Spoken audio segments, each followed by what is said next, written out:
Nakahanda na mga sektor ng gobyerno para magpaabot ng tulong sa mga apektado ng baha sa bahagi ng Bangsamoro Autonomous Region in Muslim Mindanao o BARM. Yan ang ulat ni JC Aliponga. Kinumpirma ng Office of the Civil Defense sa Bangsamoro Autonomous Region in Muslim Mindanao o OCD-BARM na unti-unti nang humuhupa ang tubig baha. 16 na munisipalidad ang naapektuhan ng pagbaha na binubuo ng 149 na barangay. Patuloy ang OCD-BARM sa pagsasagawa ng monitoring at assessment sa mga apektadong lugar. Maraming pamilya ang nakauwi sa kanilang mga tahanan. Nakahanda rin ang OCD-BARM sa sakaling mga ilangan ng tulong ang mga lokal na pamahalaan. Meron pa naman po, pero dahan-dahan na rin po sila, ma'am. Once na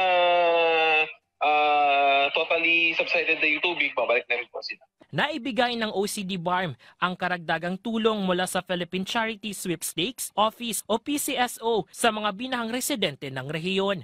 Kabilang sa kanilang natanggap ang mga relief packs at iba pang pangunahing pangangailangan ng mga mamamayan. Nakipagtulungan din ang OCD-BARM sa iba pang ahensya ng gobyerno.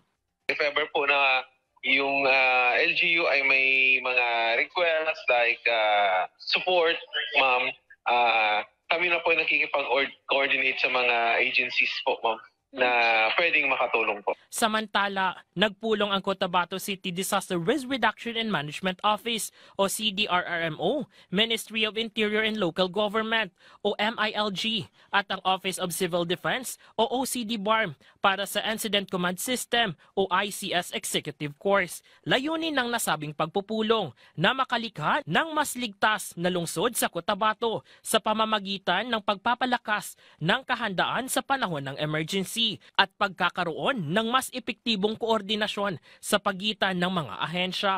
JC Aliponga para sa Pangbansang TV sa Bagong Pilipinas.